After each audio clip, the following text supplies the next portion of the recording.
আসসালামু আলাইকুম। আমি হারিসুল হক আলিফ, বিসিএস ফ্যামিলি প্ল্যানিং ক্যাডারে আছি। আমি 41 বিসিএস থেকে বাংলাদেশ সিভিল সার্ভিসে প্রবেশ করেছি। এর আগে আমি বাংলাদেশ কৃষি ব্যাংকের সিনিয়র অফিসার হিসেবে ছিলাম। তো আজকে আপনাদের সাথে আমি বাংলা ক্লাস কন্ডাক্ট করব। বাংলা ক্লাসের বাংলা ব্যাকরণ পার্টটা আর কি আমি শুরু করব। তো বাংলার টপিকটাতে ব্যাকরণ অংশটা খুবই গুরুত্বপূর্ণ। আমরা যদি বিসিএস বলি বা ব্যাংক বলি বা অন্য যে কোনো সরকারি চাকরি বলি, সেখানে বাংলার যে টপিকটা থাকে, বাংলার যে অংশটুকু থাকে, সেখানে ব্যাকরণ থেকে মাস্ট কোশ্চিন হবেই। যেমন বিসিএসে আপনার ব্যাকরণের পোর্শনটা একটা ফিক্সড করা থাকে, কিন্তু ব্যাংক বা অন্যান্য কোন সরকারি চাকরির ক্ষেত্রে ব্যাকরণের পার্টটাই ম্যাক্সিমাম থাকে। যেমন সাহিত্য থেকেও কোশ্চিন হবে, তবে ব্যাকরণের পার্টটা বেশি থাকবে। তো আমরা আজকে শুরু করি বাংলা ব্যাকরণ। আমাদের শুরুর যে লেকচারটা আছে, সেখানে বাংলা ব্যাকরণের শুরুর লেকচারে আজকে আমরা দেখব একেবারে শুরুর যে টপিকটা, ধ্বনি। ধ্বনির মধ্যে স্বরধ্বনি, ব্যঞ্জনধ্বনি এবং ধ্বনির পরিবর্তন। আচ্ছা, আমরা এখন যেটা দেখব শুরুতে স্বরধ্বনি। স্বরধ্বনি দিয়ে শুরু করি। যে আমরা জানি যে বাংলা ব্যাকরণে যে ধ্বনি আছে, ধ্বনি দুই প্রকার, স্বরধ্বনি এবং ব্যঞ্জনধ্বনি। এটা আমাদের সবারই জানা।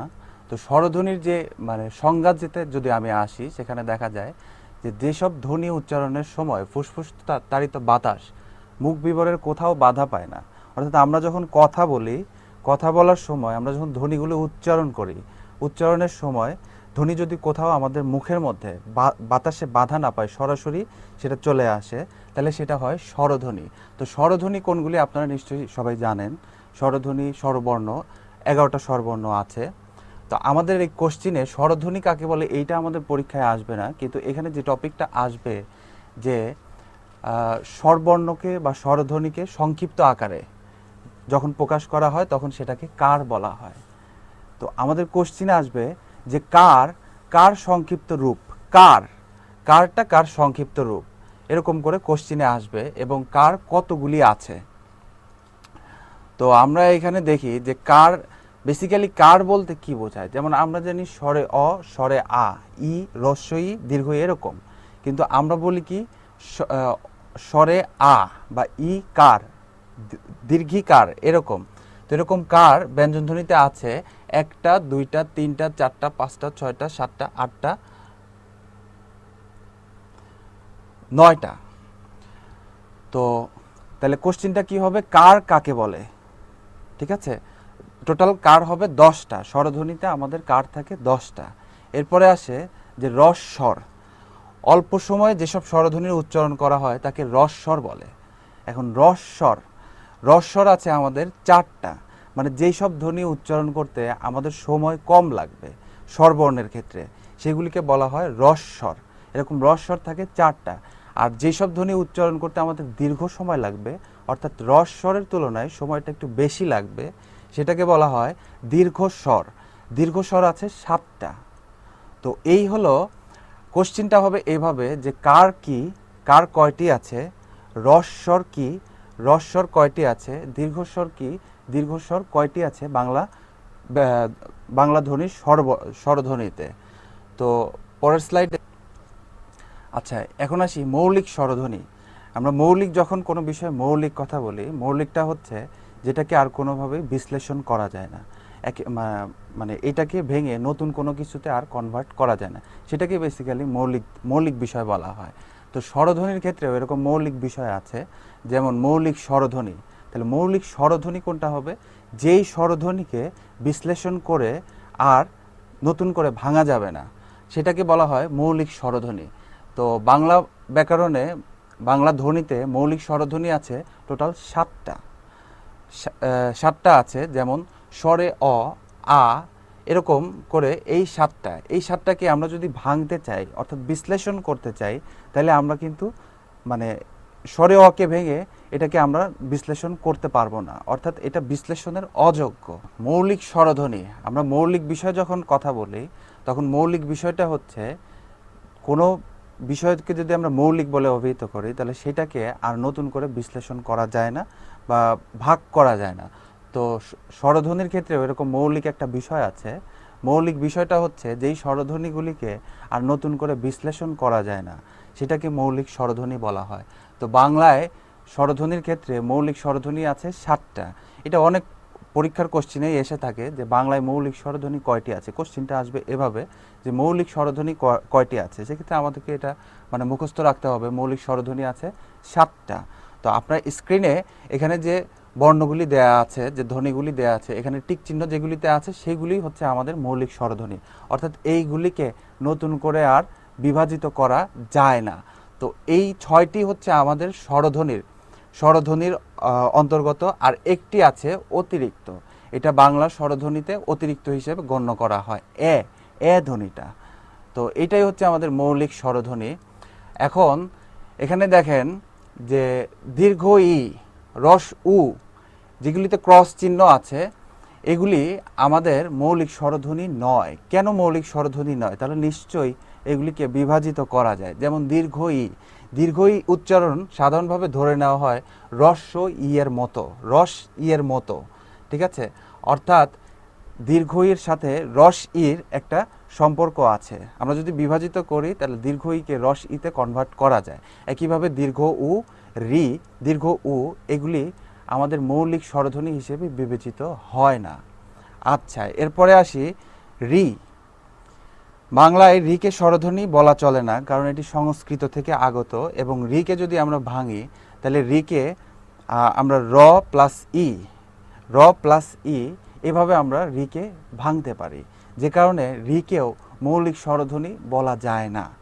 আচ্ছা, এখন আসি মৌলিকের বিষয় গেল, তাহলে এবার কি আসবে? যেখানে মৌলিক আছে সেখানে যৌগিকও থাকে। এখন আসুক যৌগিক। তাহলে স্বরধ্বনি যে আছে আমার, সেটার মধ্যে আমি দেখলাম যে 6টা, 11টার মধ্যে 6টা হচ্ছে মৌলিক স্বরধ্বনি, আর একটা অতিরিক্ত এটা হচ্ছে টোটাল সব 6টা, আর একটা মিলে 7টা। এখন আসুক যৌগিক স্বরধ্বনি কোনগুলি। যেমন ওইকে বলা হয় যৌগিক স্বরধ্বনি। কেন? এর কারণ হলো ওইকে যদি আমরা ভাঙি তাহলে এটাকে হয় অ প্লাস রস ই। আবার অন্যভাবেও ভাঙা যাবে, সেটাকে বলা হয় ও প্লাস রস ই। অর্থাৎ ওইকে যদি আমরা বিশ্লেষণ করি তাহলে আমরা একটার জায়গায় 2টা ধ্বনি পেয়ে যাই। এই কারণেই আমাদের ওইটা হচ্ছে দীর্ঘ ই। তো মৌলিক স্বরধ্বনির যে স্লাইডটা এখানে আছে, এখান থেকে আপনারা পড়বেন যে স্বরধ্বনি কি, মৌলিক স্বরধ্বনি কি, মৌলিক স্বরধ্বনি কয়টি। খুবই ইম্পর্টেন্ট কোশ্চিন। আপনারা যখন কোশ্চিন সলভ করতে যাবেন তখন দেখবেন যে মানে রেগুলার বেসিসে এই কোশ্চিনগুলি হয়ে থাকে। তো মৌলিক স্বরধ্বনি কোনগুলি সেগুলি চিনে রাখবেন। আর যেটা আসবে যে যৌগিক স্বরধ্বনি, মৌলিক স্বরধ্বনি হচ্ছে 7টি। এবার দেখি যৌগিক স্বরধ্বনি কয়টি। আমরা একটি দেখেছি অলরেডি, ওই। এরপরে কোনটি? আচ্ছা, ওই আর হচ্ছে ও। ওইকে যেরকম ভেঙে একটা বর্ণ থেকে 2টা বর্ণে কনভার্ট করা যায়, ঠিক একইভাবে ওকে ভাঙলেও একটা বর্ণ থেকে 2টা বর্ণর সৃষ্টি হবে। যেমন ওকে যদি আমরা ভাঙি তাহলে স্বর অ এবং রস উ, অথবা ও এবং রস উ, এইভাবে বিভাজিত করা যায়, যে কারণে ওই এবং ও বাংলা স্বরধ্বনির ক্ষেত্রে যৌগিক স্বরধ্বনি হিসেবে বিবেচিত হয়। তাহলে আমরা শিখলাম মৌলিক স্বরধ্বনি 7টি এবং যৌগিক স্বরধ্বনি 2টি, ওই এবং ও। যৌগিক স্বরধ্বনিকে যৌগিক স্বর বলা হয়, আবার দ্বিস্বরও বলা হয়। যৌগিক স্বরধ্বনি অথবা দ্বিস্বর, এই 2টি নামে চিহ্নিত করা হয়। আচ্ছা, এবার আসি মৌলিক স্বরধ্বনির ছক। এখন উচ্চারণের স্থানের উপর ভিত্তি করে মৌলিক স্বরধ্বনিকে আরও কয়েকটি ক্যাটাগরিতে ভাগ করা যায়। আমরা এই ছকটা পরে দেখব। আমরা ছকটা মুখস্থ করে ফেলবো।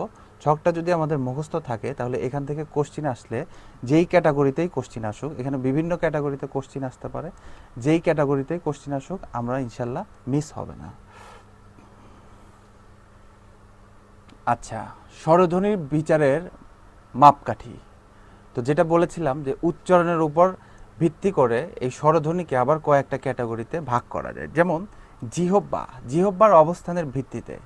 জিহ্বা আমাদের উচ্চারণের সময় জিহ্বাটা সম্মুখ স্থানে থাকবে নাকি পশ্চাৎ স্থানে থাকবে, বা উপরে থাকবে নাকি নিচে থাকবে, এরকম করে ভিত্তি করে জিহ্বার উচ্চারণের স্থানের উপর ভিত্তি করে 2 ভাগে ভাগ করা যায়। একটা হলো সম্মুখ বা পশ্চাৎ, আরেকটা থাকবে উচ্চ বা নিম্ন।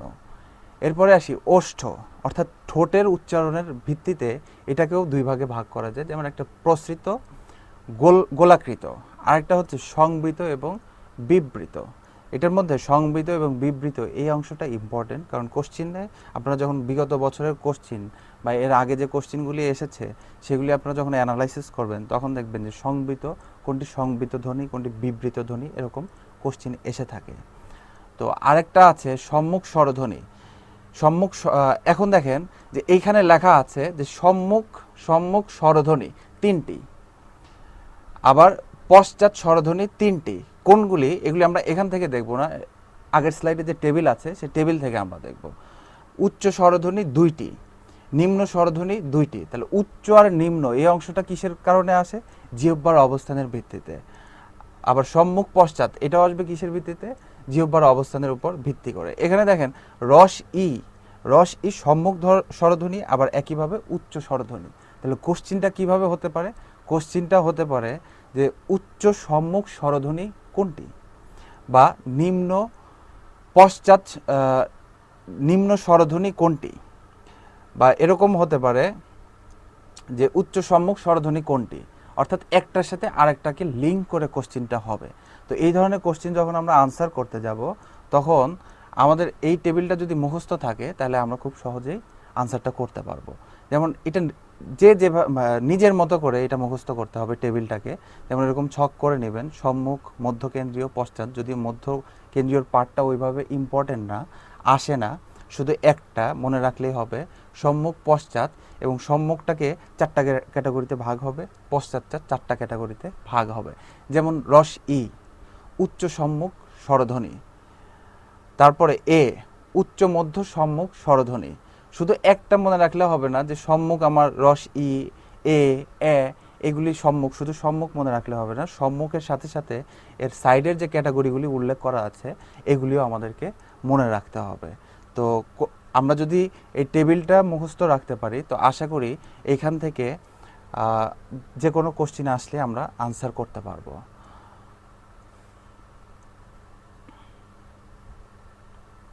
আচ্ছা, তো জিহ্বার উপরে ভিত্তি করে আমরা দেখেছিলাম যে সম্মুখ, পশ্চাৎ, উচ্চ, নিম্ন।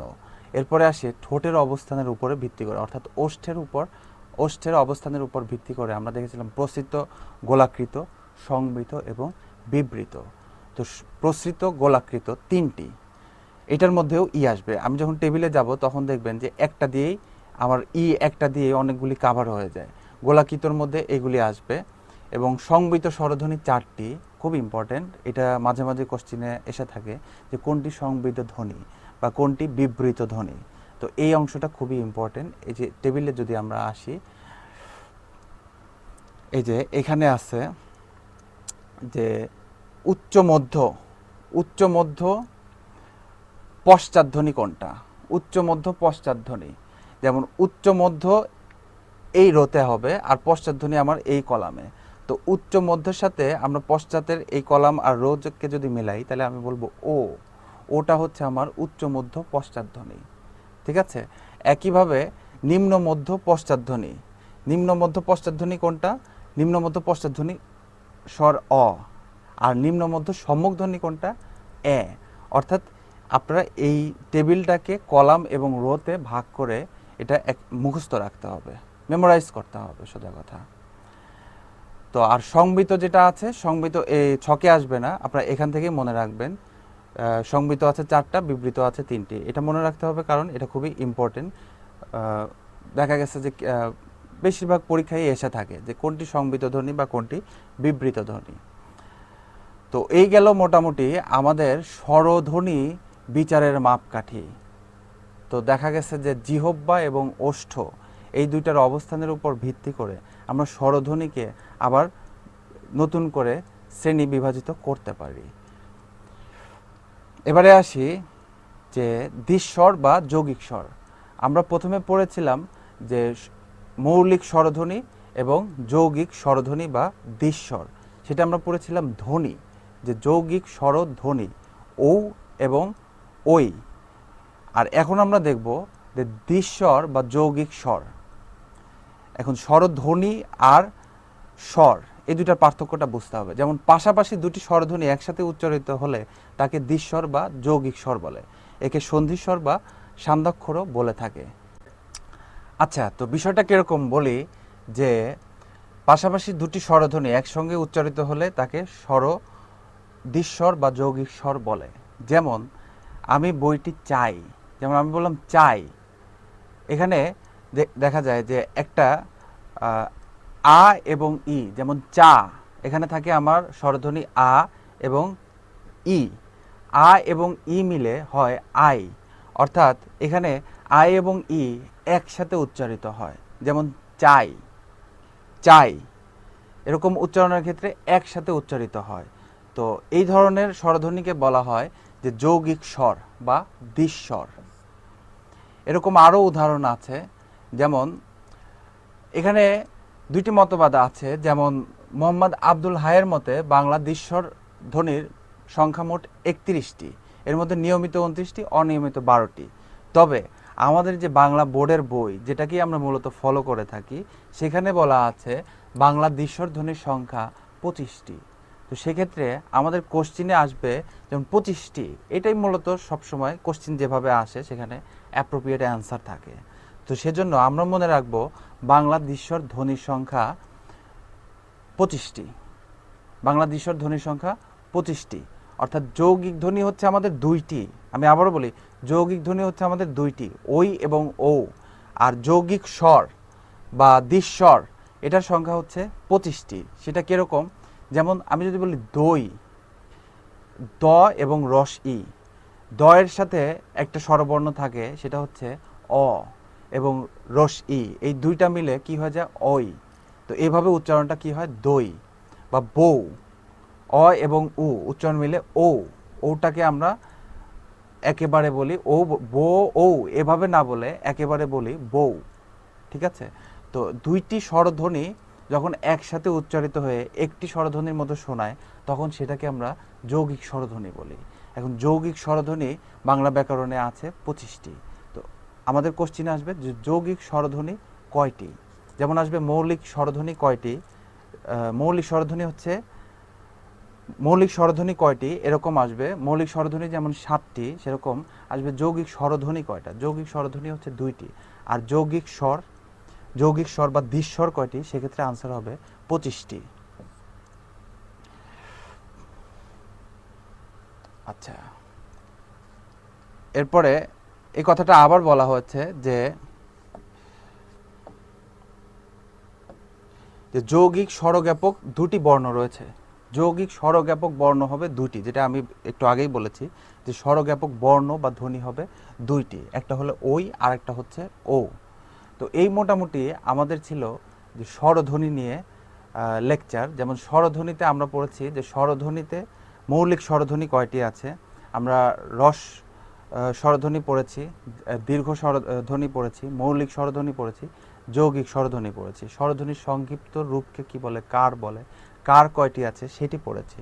তো বেসিক্যালি মোটা দাগে বলা যায় এইগুলি হচ্ছে স্বরধ্বনির মধ্যে সবচেয়ে গুরুত্বপূর্ণ কোশ্চিন। আমরা যখন কোশ্চিন অ্যানালাইসিস করব, কোশ্চিন সলভ করব, সেক্ষেত্রে দেখব যে স্বরধ্বনি থেকে কোন কোশ্চিনগুলি এসে থাকে। আচ্ছা, এরপরে আসি ব্যঞ্জন ধ্বনি। যেমন এখানে বলা আছে যে যেসব ধ্বনি উচ্চারণের সময় ফুসফুস তাড়িত বাতাস মুখবিবরে বাধা পায় কিংবা ঘর্ষণ লাগে, সেই ধ্বনিকে ব্যঞ্জন ধ্বনি বলে। অর্থাৎ আমরা যখন যেই ধ্বনিগুলি উচ্চারণ করতে থাকি, উচ্চারণের সময় আমাদের মুখবিবরে এটা বাধা পায়, কোথাও না কোথাও বাধা পায় এবং ঘর্ষণ লাগে, সেগুলিকে বলা হয় ব্যঞ্জন ধ্বনি। আর ব্যঞ্জন বর্ণ, ব্যঞ্জন ধ্বনির লিখিত সাংকেতিক চিহ্ন বা প্রতীক ব্যঞ্জন বর্ণ হচ্ছে 39টি। এটা আমরা সবাই জানি যে ব্যঞ্জন বর্ণ কয়টি।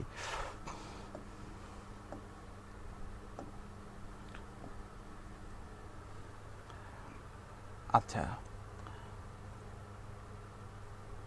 ব্যঞ্জন বর্ণ আমরা জানি যে 39টি। এই 39টিকে কয়েকটি ক্যাটাগরিতে ভাগ করা হয়।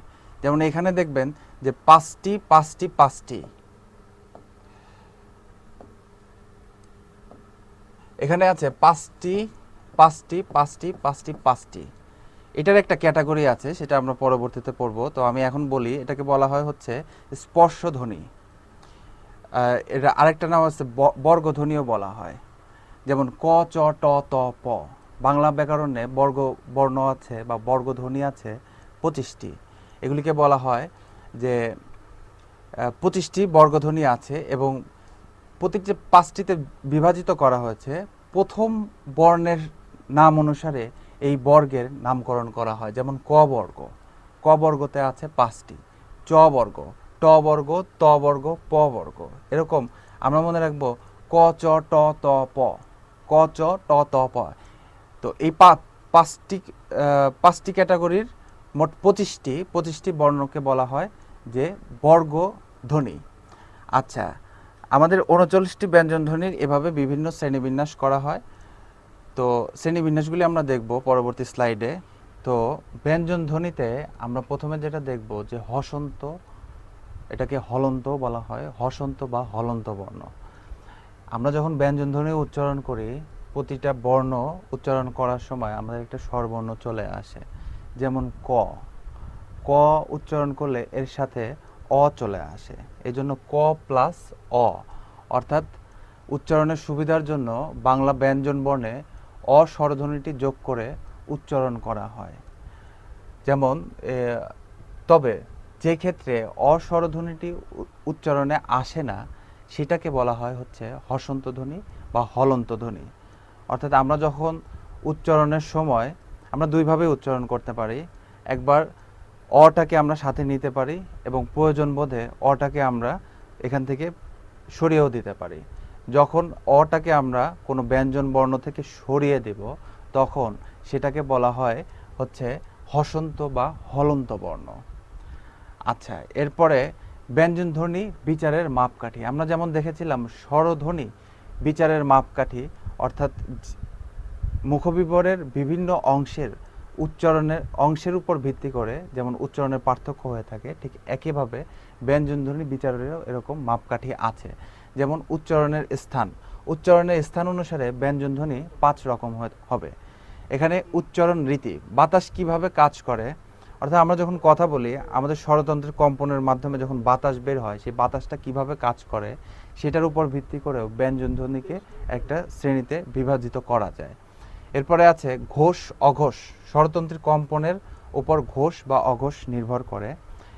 অল্পপ্রাণ মহাপ্রাণ, এটা নির্ভর করে নিঃশ্বাস বা বাতাসের চাপের উপর। অর্থাৎ আমরা একটা বর্ণ উচ্চারণ করার সময় আমরা কতটুকু সময় নিঃশ্বাসটা নিয়ে থাকি বা নিঃশ্বাসটাকে ধরে রাখি, এটার উপরে বলা হয় অল্পপ্রাণ বা মহাপ্রাণ। যখন স্বল্প নিঃশ্বাস প্রয়োজন হয় সেটাকে অল্পপ্রাণ, এবং যখন বেশি নিঃশ্বাসের প্রয়োজন হয় সেটাকে মহাপ্রাণ বলা হয়। এরপরে আসে নাসিকতা। কিছু কিছু বর্ণ আমরা উচ্চারণ করার সময় নাকের ব্যবহার চলে আসে, তো নাক দিয়ে উচ্চারণ করতে হয়, বিষয়টা অনেকটা এরকম। তো সেটাকে বলা হয় নাসিকতা। যেমন উঁ বা নিয়, এরকম মূর্ধন্য, এরকম। তো আমরা এই সবগুলিরই ক্যাটাগরিগুলি দেখব এবার। তো উচ্চারণের স্থান অনুসারে ব্যঞ্জনধ্বনির বিভাগ। তো এইটা আমরা দেখি যে আমরা শুরুতেই দেখেছিলাম ব্যঞ্জন বর্ণকে 5টি ক্যাটাগরিতে বিভাজিত করা যায়, যেগুলি আমরা বলেছিলাম যে বর্গধ্বনি, ক, চ, ট, ত, প। অর্থাৎ কর পরে ক থেকে শুরু করে 5টা একটা বর্গ, ক, চ, এরপরে আসে চ, চ থেকে শুরু করে এরপরে 5টা বর্ণ মিলে একটা বর্গ। তো এইভাবে, তো এইগুলিকে উচ্চারণের স্থান অনুযায়ী ফার্দার, অর্থাৎ নতুন করে আবার বিভাজিত করা যায়। যেমন কণ্ঠ, তালু, মূর্ধা, পশ্চাৎ দন্তমূল এবং ওষ্ঠ। অর্থাৎ এই মুখবিবরের এই অংশগুলিকে কাজে লাগিয়ে আমরা যে বর্ণগুলি উচ্চারণ করে থাকি, সেই অঙ্গের উপর ভিত্তি করে ব্যঞ্জন বর্ণকে আবার 5টা ক্যাটাগরিতে বিভাজিত করা যায়। এগুলি মনে রাখতে হবে, পরীক্ষায় প্রায় সময় কোশ্চেন হয়ে থাকে যে কোনটি তালব্য ধ্বনি, কোনটি ওষ্ঠধ্বনি, এরকম কোশ্চেন আসতে পারে। তো যেভাবে মনে রাখবেন ক, চ, ট, ত, প, ঠিক একইভাবে ওই সিরিয়ালেই মুখস্থ রাখবেন কণ্ঠ, তালু, পশ্চাৎ দন্তমূল বা মূর্ধা, দন্তমূল এবং ওষ্ঠ, এভাবে মনে রাখতে হবে। অর্থাৎ ক বর্গের যেগুলি আছে সেগুলি হচ্ছে আমার কণ্ঠধ্বনি, চ বর্গের যারা আছে তারা হচ্ছে আমাদের তালব্য ধ্বনি। এভাবে বাকিগুলিকেও আমরা কচটত মনে থাকলে আমাদের এগুলিও মনে থাকবে, ঠিক আছে, এভাবে মনে রাখবো। তো এর সাথে অ্যাডিশনাল কিছু বর্ণ থাকবে, যেমন তালব্য ধ্বনি, তালব্য ধ্বনি আমরা জানি যে চ বর্গে যারা আছে তারাই হচ্ছে তালব্য ধ্বনি। তো এই চ বর্গের যে 5টি আছে এই 5টির সাথে অ্যাডিশনাল আরও 3টি আমরা মনে রাখবো, তালব্য স, অন্তর্জ, অন্তস্থ। ঠিক আছে, তো এইগুলিকে বলা হয় হচ্ছে তালব্য ধ্বনি। কারণ কি, এগুলি যখন আমরা উচ্চারণ করি তখন আমাদের মুখবিবরের তালুর অংশটা ইউজ করা হয়। তো কণ্ঠবর্গে, কণ্ঠধ্বনিতে শুধুমাত্র ক বর্গের যারা আছে তাদেরকে মনে রাখলেই হবে। এরপরে ওষ্ঠধ্বনিতে প বর্গের যারা আছে তাদেরকে মনে রাখলেই হবে। কিন্তু তালব্য ধ্বনি, মূর্ধন্য ধ্বনি বা দন্তধ্বনি, এই 3টা মনে রাখার ক্ষেত্রে এদের সাথে অ্যাডিশনাল এখানে 3টা, এখানে 3টা এবং এইখানে 2টা অ্যাডিশনাল আরও 8টা ধ্বনি মনে রাখতে হবে। কারণ কোশ্চিন মাঝে মাঝে আসে যে ল, ল কোন ধ্বনি। এখন আমি জানি ক, চ, ট, ত, প এরা হচ্ছে কণ্ঠধ্বনি, তালব্যধ্বনি, মূর্ধন্যধ্বনি, দন্তধ্বনি, অষ্টধ্বনি, এভাবে আমি মনে রেখেছি। কিন্তু এর মধ্যে তো আমার ওই 25টা বর্ণের মধ্যে তো আমার ল নাই। তো হঠাৎ করে ল আসলো, তাহলে ল তো আমি যদি মেমোরাইজ না করি তাহলে আমি আনসার করতে পারবো না। এই জন্য এই 25টাও মনে রাখবেন, সাথে এই 3টা এবং 2টা কোন ক্যাটাগরিতে পড়ে এই ক্যাটাগরিটাও আপনাদেরকে মনে রাখতে হবে। আচ্ছা, এরপরে আসে যে উচ্চারণের রীতি অনুসারে ব্যঞ্জন ধ্বনি। আমরা একটু আগে যেটা দেখলাম সেটা হলো উচ্চারণের স্থান অনুসারে ব্যঞ্জন ধ্বনিকে 5টি ক্যাটাগরিতে বিভক্ত করা যায়। এবার আসে উচ্চারণের রীতি অনুসারে, যেমন আসে স্পর্শধ্বনি। স্পর্শধ্বনির বিষয়টা আলোচনা হয়েছে অলরেডি, কারণ যেগুলি আমাদের বর্গধ্বনি সেটাই হচ্ছে স্পর্শধ্বনি। ক থেকে ম পর্যন্ত 5টি বর্গে বিভক্ত হবে এবং 5টি বর্গে 5টি করে টোটাল 25টা ধ্বনি। প্রায় সময় কোশ্চিন আসবে যে স্পর্শধ্বনি কয়টি? স্পর্শধ্বনি 25টি। ক থেকে ম পর্যন্ত 25টি ধ্বনিকে সাধারণভাবে বলা হয় স্পর্শধ্বনি। এগুলি উচ্চারণের সময় ফুসফুসতাড়িত বাতাস মুখবিবরের কোথাও স্পর্শ করে না। অর্থাৎ আমি যখন ক বলি আমার বাতাসটা সরাসরি মুখবিবর থেকে বের হয়ে যায়, কোথাও স্পর্শ করে না। এই জন্য এগুলিকে বলা হয় স্পর্শধ্বনি।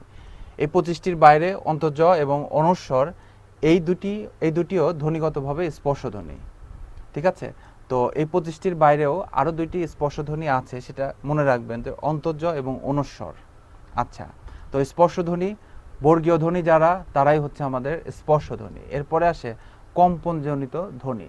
অর্থাৎ কিছু কিছু বর্ণ আছে যখন আমরা উচ্চারণ করি তখন মুখবিবরের ভেতরে কম্পনের সৃষ্টি হয়। কম্পনের সৃষ্টি হওয়ার কারণে এটাকে বলা হয় কম্পনজাত ধ্বনি। যেমন র ধ্বনিটি উচ্চারণের সময় জিহ্বা কম্পিত হয়, জিহ্বাটা কি হবে? কম্পিত হবে, একটা কম্পন তৈরি হবে। তাই উচ্চারণের রীতি অনুসারে র কম্পনজাত ধ্বনি। এটা খুবই ইম্পর্টেন্ট কোশ্চিন, প্রায় সময় কোশ্চিনে আসবে যে কম্পন জনিত ধ্বনি কোনটি। শুধুমাত্র একটি, যে কারণে আমার মনে হয় যে আপনারা সহজেই মনে রাখতে পারবেন যে র কম্পনজনিত ধ্বনি। র, এই যে কথা বলার সময় র উচ্চারণের সময় আমাদের জিহ্বাতে একটা কম্পনের সৃষ্টি হয়। আচ্ছা, এরপরে আসে পার্শ্বিক ধ্বনি। পার্শ্বিক ধ্বনিটি হচ্ছে ল ধ্বনিটি উচ্চারণের সময় জিহ্বার অগ্রভাগ দন্তমূলে ঠেকিয়ে রাখা হয় দন্তমূলে। আমরা যখন লটাকে উচ্চারণ করি তখন ল ল আপনি যদি এই জিহ্বাটাকে দন্তের সাথে যদি স্পর্শ না করেন তাহলে কিন্তু আপনি লটা উচ্চারণ করতে পারবেন না। আপনি হা করে এভাবে কোনো সময় লটাকে উচ্চারণ করতে পারবেন না। তো এই কারণেই লকে বলা হয় হচ্ছে পার্শ্বিক ধ্বনি। তো একটি একটি করে বর্ণকেই শ্রেণী বিভাজিত করা হয়েছে, যেমন কম্পনজাত ধ্বনি এবং পার্শ্বিক ধ্বনি। কম্পনজনিত ধ্বনি হচ্ছে আমাদের র, পার্শ্বিক ধ্বনিটা হচ্ছে ল। এই দুইটাই খুবই ইম্পর্টেন্ট ব্যঞ্জন ধ্বনির শ্রেণী বিভাগের মধ্যে। তো কম্পনজনিত ধ্বনি কোনটা? র। পার্শ্বিক ধ্বনি কোনটা? ল।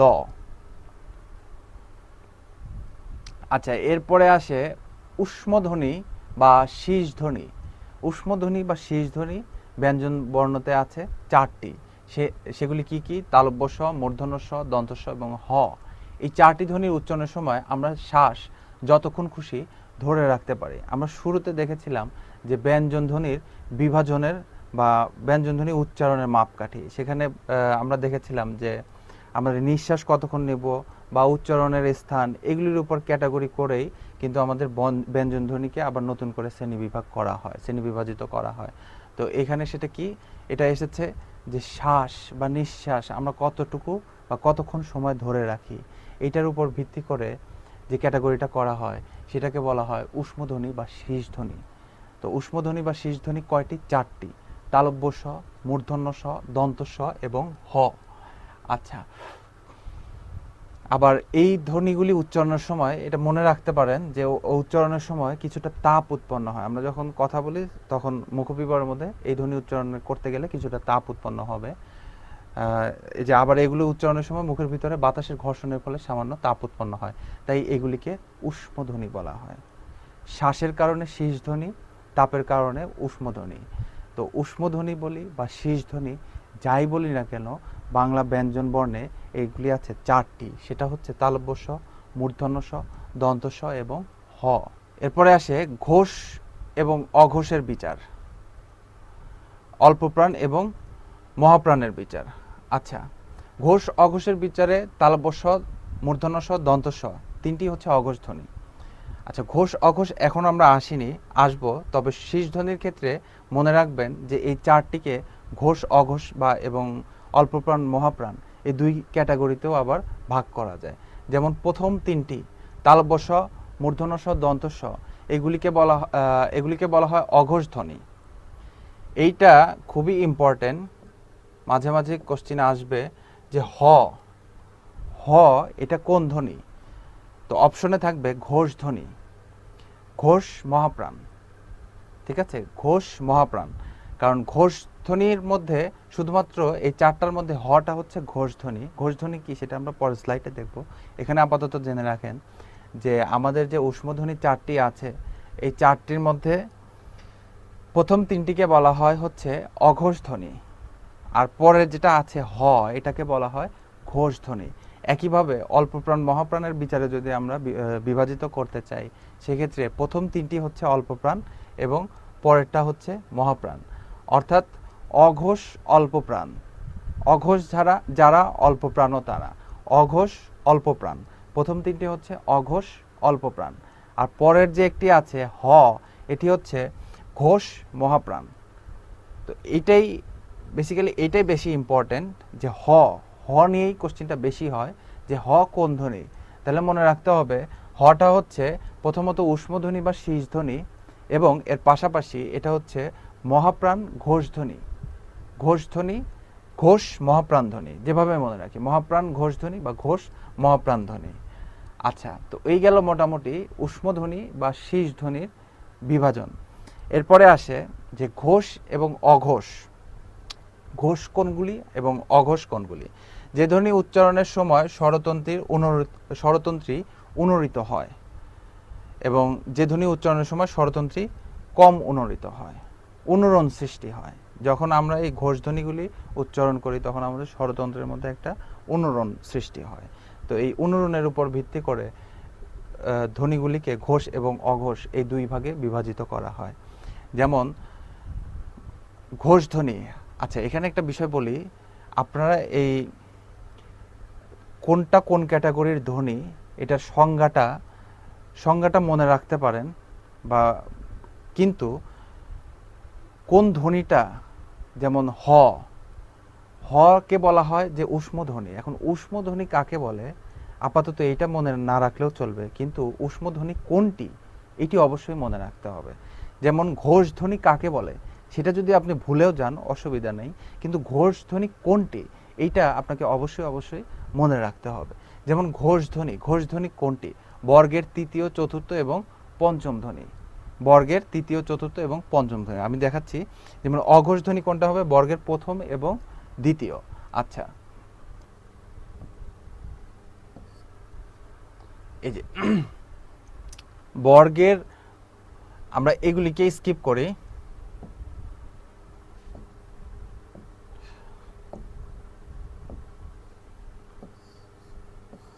আমরা এই অংশটাকে স্কিপ করে এখানে যে বর্ণগুলি আছে এই বর্ণগুলির আমরা প্রথম এবং দ্বিতীয় যেটা আছে এটাকে আমরা বলি অঘোষ ধ্বনি, অর্থাৎ এগুলি উচ্চারণের সময় স্বরতন্ত্রী অনুরিত হয় না।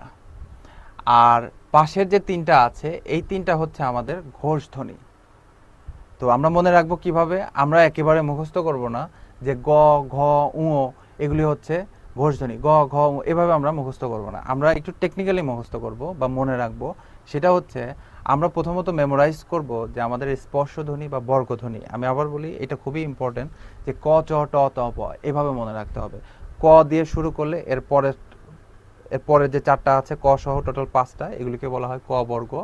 তো এইগুলি আমরা যদি স্পর্শ বর্ণ বা বর্গধ্বনি যেগুলি আছে এগুলি যদি মেমোরাইজ করতে পারি, তাহলে এইগুলিকে বিভিন্ন ক্যাটাগরিতে নিয়ে এসে বাকিগুলিও আমাদের মেমোরাইজ করা সুবিধা হয়ে যাবে।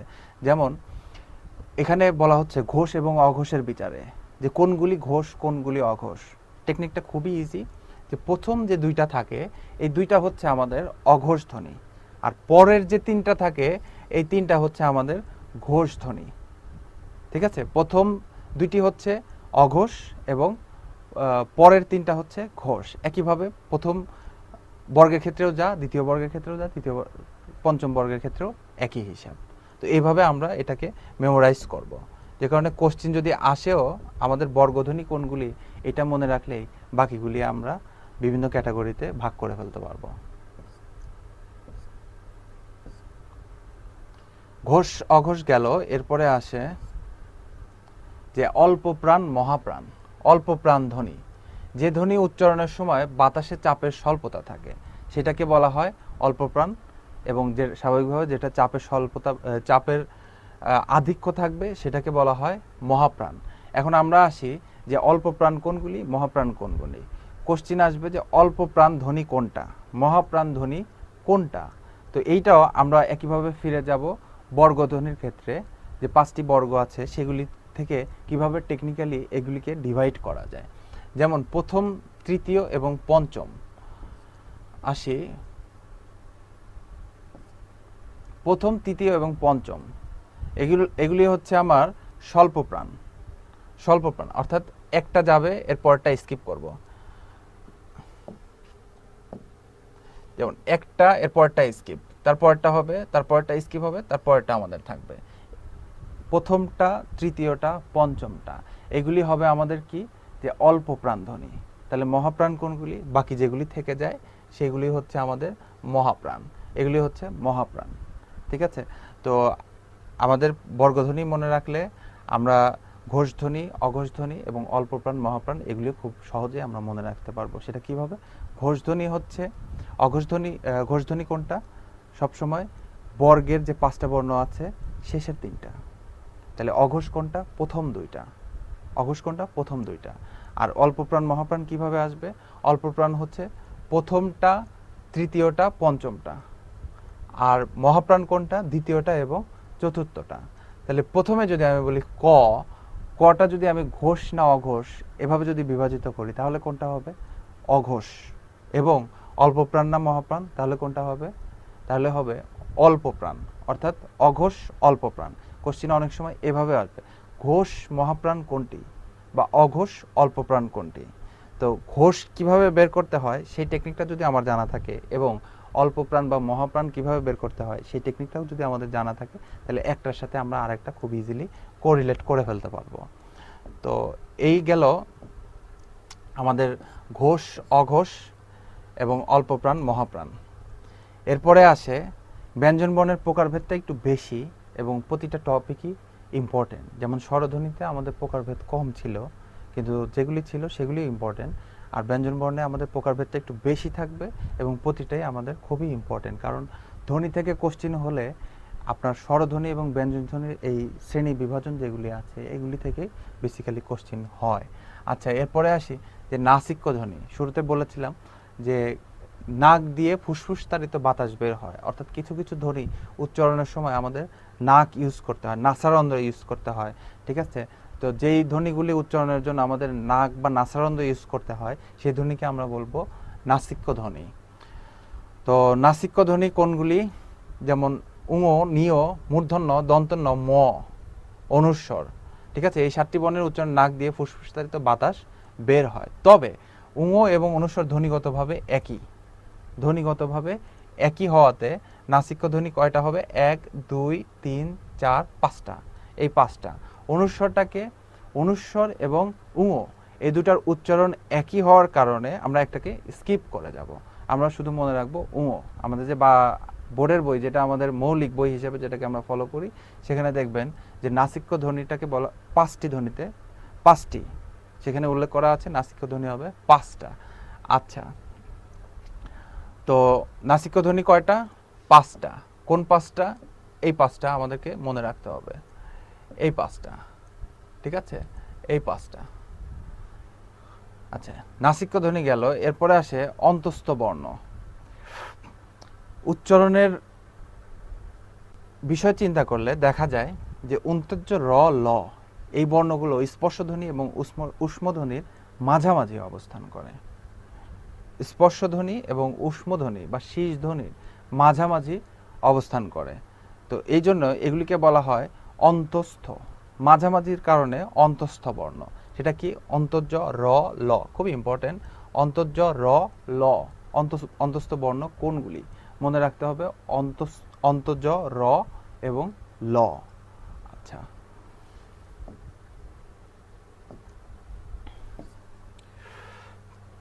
আচ্ছা, এরপরে আসে যে অন্তস্থ এবং অন্তস্থ ব। বাংলা বর্ণমালায় বর্গীয় ব এবং অন্তস্থ ব একই, শুধু পার্থক্যটা কোথায়? মাত্রাতে।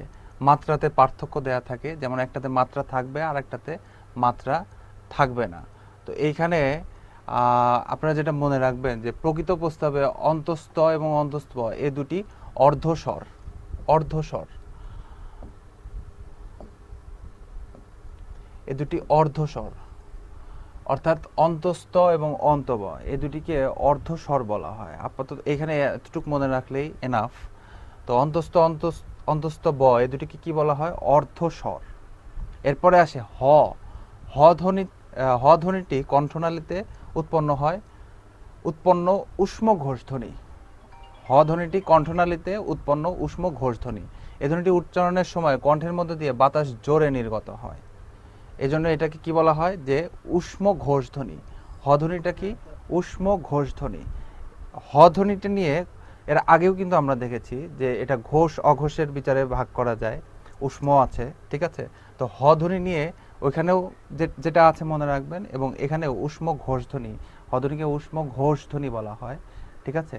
এটা অবশ্যই মনে রাখতে হবে, অর্থাৎ এটা ঊষ্ম বা শীষ ধ্বনিতেও পড়ে, আবার ঘোষ বা অঘোষ এটার বিচারেও চলে আসে। আচ্ছা, এরপরে আসে বিসর্গ। বিসর্গ হলো অঘোষ হয়ের উচ্চারণে প্রাপ্ত ধ্বনি, ঠিক আছে। যেমন আমরা বলি বাহ, ঠিক আছে। হ, এই হয়ের উচ্চারণের জন্য আমরা কোনটা ইউজ করি? বিসর্গ ধ্বনিটা ইউজ করি। যেমন বাহ, আহ, ঠিক আছে। এই আটাকে আমরা যদি স্কিপ করতে চাই, সেক্ষেত্রে আমরা বিসর্গ ধ্বনিটাকে আনতে পারি। তো বিসর্গ ধ্বনিটার একটা ক্যাটাগরি হচ্ছে হয়ের পরিবর্তে আমরা বিসর্গ আনতে পারি। আরেকটা বিষয় হচ্ছে যদি বিসর্গ কোনো সময় দুটি পদের মাঝখানে থাকে, ঠিক আছে, এখানে বলা আছে পদের মধ্যে বিসর্গ থাকলে, অর্থাৎ দুটি পদের মধ্যে বিসর্গ থাকলে তখন এটার উচ্চারণ একটু আবার অন্যভাবে হবে। সেটা কিরকম? দ্বিত্ব উচ্চারণ চলে আসবে। যেমন দুঃখ, দেখেন খটাকে দুইবার উচ্চারণ করতে হয় সেক্ষেত্রে। কখন? যখন বিসর্গটা আমার কোথায় থাকবে? দুটি পদের মধ্যখানে থাকবে, মাঝখানে থাকবে, তখন সেটা কিভাবে উচ্চারণ করা হয়? দুঃখ, ঠিক আছে। তাহলে হয়ের উচ্চারণের জন্য আমরা একবার বিসর্গ ইউজ করতে পারি, আরেকবার ইউজ করতে পারি কোথায়? যে দুটি পদের মাঝখানে যখন থাকে, দুটি পদের মাঝখানে থাকলে তখন সেখানে আমরা দ্বিত্ব ব্যঞ্জনধ্বনি হিসেবে বিসর্গটাকে ব্যবহার করি। যেমন দুঃখ, আমি যখন লিখব তখন কিন্তু বিসর্গ খ লিখি, কিন্তু উচ্চারণটা কিরকম হয়? দুঃখ, দুঃখ, এরকম, অর্থাৎ দ্বিত্ব। খটা দুইবার উচ্চারণ এবং জোর দিয়ে উচ্চারণ করা হয়। তো এইখানে হর বিষয়টা তো মনে রাখবেনই, আর বিসর্গর এটা মনে রাখতে পারেন যে এটা কিভাবে উচ্চারণটা হয়। আচ্ছা, এরপরে আসে ডয় শূন্য র এবং ঢয় শূন্য র। তো ডয় শূন্য র এবং ঢয় শূন্য র এটাকে একটা ক্যাটাগরিতে বিভাজিত করা হয়। আমরা পড়েছিলাম তারণজাত ধ্বনি, কম্পনজাত ধ্বনি, যে কম্পন সৃষ্টি হয়। যেমন রর ক্ষেত্রে, উচ্চারণের ক্ষেত্রে কম্পন সৃষ্টি হয়। তো এইখানেও এরকম একটা কম্পন সৃষ্টি হয়, যেমন বলা হচ্ছে জিহ্বার অগ্রভাগের তলদেশে, অর্থাৎ জিহ্বার নিচের অংশে যখন দন্তমূলে একটা কি করে, দ্রুত আঘাত বা তাড়না সৃষ্টি করে। ঠিক আছে, তো এই দুইটা বর্ণ উচ্চারণের সময় আমাদের জিহ্বার নিচের অংশ দন্তমূলের সাথে একটা মানে তাড়না সৃষ্টি করে বা একটা আঘাত করে। ঠিক আছে, এই জন্য এদেরকে কি বলা হয়, যে তাড়নজাত ধ্বনি। দেখেন আমরা একটা পড়েছি যে হচ্ছে কম্পনজাত ধ্বনি, দুইটা আবার মিক্স আপ করা যাবে না। কম্পনজাত ধ্বনি সেটা হচ্ছে র, অর্থাৎ বয়শূন্য র। ঠিক আছে, আর এইখানে কি বলা হচ্ছে তাড়নজাত ধ্বনি। তাড়নজাত ধ্বনি কোনটা, ডয় শূন্য র এবং ঢয় শূন্য র, ডয় শূন্য র এবং ঢয় শূন্য র। অর্থাৎ একটা হলো আমাদের তাড়নজাত ধ্বনি এবং আরেকটা হলো কি কম্পনজাত ধ্বনি। কম্পনজাত ধ্বনি হচ্ছে বয় শূন্য র, আর ডয় শূন্য র ঢয় শূন্য র এটা হচ্ছে তাড়নজাত ধ্বনি। তো কম্পনজাত ধ্বনি যেমন ইম্পর্টেন্ট, এটাও খুবই ইম্পর্টেন্ট। প্রায় পরীক্ষার কোশ্চেনে এরকম আসে বা এসেছে বা আসবে যে কোনটি তাড়নজাত ধ্বনি। তো এই গেল মোটামুটি ব্যঞ্জন ধ্বনির শ্রেণীবিন্যাস, অর্থাৎ উচ্চারণের উপর ভিত্তি করে এবং উচ্চারণের উপর ভিত্তি করে যে বিভিন্ন শ্রেণীতে বিভাজিত করা যায়। ঠিক আছে, এখন এবারে আসি যে ব্যঞ্জন বর্ণের সংক্ষিপ্ত রূপ। যেমন আমরা স্বরবর্ণের সংক্ষিপ্ত রূপ যেমন দেখেছিলাম কার, অকার, রস্বইকার, ঠিক আছে, ওকার, এরকম ছিল টোটাল 10টা। আর ব্যঞ্জন বর্ণে এরকমও সংক্ষিপ্ত রূপ আছে, সেটা হলো টোটাল 6টা। স্বরবর্ণের সংক্ষিপ্ত রূপকে যেমন বলে কার, ব্যঞ্জন বর্ণের সংক্ষিপ্ত রূপকে বলা হয় ফলা। কিরকম সেটা আমরা ইউজ করি, ব্যঞ্জন বর্ণ যখন আমরা লিখি, খাতায় লিখি, তখন আমরা ইউজ করি জ ফলা, র ফলা, ম ফলা। এরকম 6টা কি কি তাহলে, ম ফলা, জ ফলা, র ফলা, ল ফলা, ব ফলা, ন ফলা। ঠিক আছে, তো এগুলিকে বলা হয় ব্যঞ্জন বর্ণের সংক্ষিপ্ত রূপ। তো আমাদের মনে রাখতে হবে, ব্যঞ্জন কোশ্চেনটা আসবে এভাবে, ব্যঞ্জন বর্ণের সংক্ষিপ্ত রূপকে কি বলে, বা স্বরবর্ণের সংক্ষিপ্ত রূপকে কি বলে। বাংলা ব্যঞ্জন বর্ণে ফলা কয়টি আছে বা সংক্ষিপ্ত রূপ কয়টি আছে। ঠিক আছে, তো ব্যঞ্জন বর্ণের সংক্ষিপ্ত রূপকে বলা হয় ফলা, এবং ফলা আছে কয়টি, 6টি। আচ্ছা, এরপরে এগুলি এখানে দেয়া আছে যে ম ফলা, ম ফলার উচ্চারণটা কিরকম হয়। যেমন দেখেন গ্রীষ্ম, ঠিক আছে, আমরা কিন্তু বলি না যে গ্রীষ্ম বা আত্মীয়, এরকম কিন্তু আমরা বলি না, আমরা কি বলি আত্মীয়। সেরকম বলা হচ্ছে ক গ ত দ স তালব্য স্বর সাথে ম ফলা যুক্ত হলে যুক্তধ্বনি দ্বিত্ব হয় এবং উচ্চারণ অনুনাসিক হয়। ঠিক আছে, যেমন যখন ম ফলা কোনো একটা ব্যঞ্জন ধ্বনির সাথে যুক্ত হবে, তখন সেখানে কি হবে, উচ্চারণটা কিরকম হবে, দ্বিত্ব হবে। অর্থাৎ একটা বর্ণকে আমরা 2বার উচ্চারণ করব। যেমন কি এই যে গ্রীষ এর পরে হচ্ছে ম, কিন্তু ওই ময়ের উচ্চারণ আমরা কি করব না, কি করব, এই গ্রীষের শকে আবার উচ্চারণ করব। অর্থাৎ গ্রীষ্ম, আত্মীয় না, আত্মীয়। ঠিক আছে, এই জ ফলার ব্যবহারটা এভাবে হয়। তো এইগুলি আপনারা দেখে নেবেন যে ব্যবহারটা কিভাবে হয়। আমাদের মূলত পরীক্ষা যেটা আসে, পরীক্ষার প্রস্তুতির জন্য যেটা করতে হবে সেটা হলো ব্যঞ্জন বর্ণের সংক্ষিপ্ত রূপটাকে কি বলে এবং ব্যঞ্জন বর্ণের সংক্ষিপ্ত রূপ কয়টি। ঠিক আছে, এটা মনে রাখতে হবে।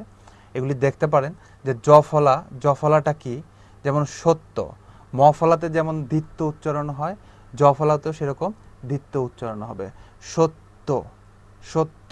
ঠিক আছে, সত্য, অর্থাৎ তটাকেই, শেষের বর্ণটাকে 2বার উচ্চারণ করতে হয় জ ফলা যখন আমরা ব্যবহার করি।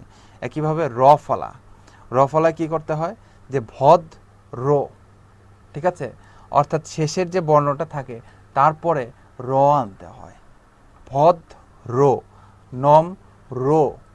র ফলাটার উচ্চারণ কিরকম, রো এর মতো।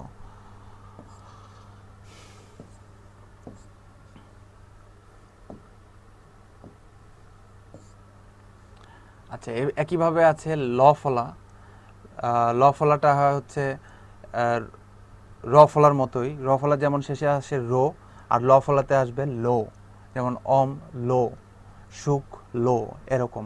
ব ফলা থাকলে ম ফলা এবং জ ফলার মতো উচ্চারণটা দ্বিত্ব হবে, যেমন মফলাতে ছিল কি আত, আত্মীয় না আত্মীয়, অর্থাৎ তটার দুইবার উচ্চারণ হয়েছিল।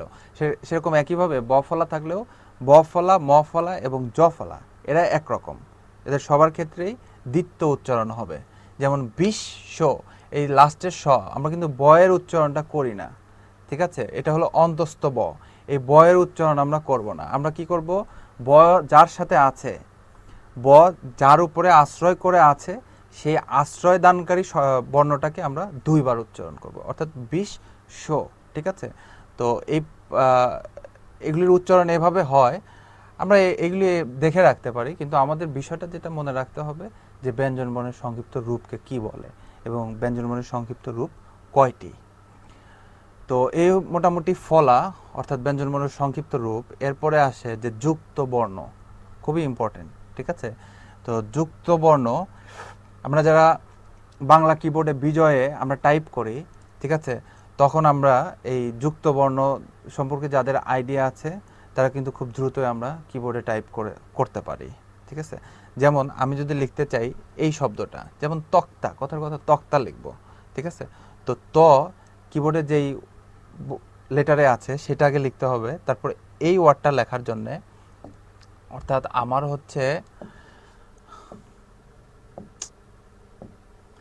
এই ওয়ার্ডটা লেখার জন্য কি করতে হবে, যে আগে জানতে হবে যে এই বর্ণের মধ্যে আরো কয়টা বর্ণ আছে, কে কে আছে, ঠিক আছে, কে কে আছে, ক এবং ত। দেখেন তক তা, অর্থাৎ তর পরে ক থাকবে এবং ত থাকবে, এই ক আর তকে আমি একসাথে করে এইভাবে লিখবো, ঠিক আছে। তো আমি যখন কিবোর্ডে লিখতে যাব, ক যে লেটারে আছে সেটা লিখবো, এরপরে কি করব, কর সাথে তকে আমি অ্যাড করব। অ্যাড করার জন্যে এটা আমাদের কোশ্চেনও আসে, মাঝে মাঝে কোশ্চেন আসে যে যুক্ত, দুইটি বর্ণকে যুক্ত করার জন্য কোন লেটারটা ইংরেজি কোন লেটারটা ইউজ করা হয়। যেমন জি, ঠিক আছে, জিটাকে ইউজ করা হয়, অর্থাৎ ক যে লেটারে আছে, কথার কথা ক আছে কে এর উপরে, কিবোর্ডের কে এর উপরে বা এইচ এর উপরে, কথার কথা, ঠিক আছে। তো আমি এইচ লিখলাম, এরপরে কি করতে হবে, জি চাপ দিতে হবে, জি প্রেস করে তারপরে যে লেটারে আছে সেই লেটারটাকে প্রেস করতে হবে, ঠিক আছে। তো যুক্ত বর্ণটা আমরা কিবোর্ডে যখন কাজ করবেন তখন আপনারা বুঝতে পারবেন যে যুক্ত বর্ণটা কিভাবে একটা আরেকটার সাথে লিঙ্ক আপ করা হয়, ঠিক আছে।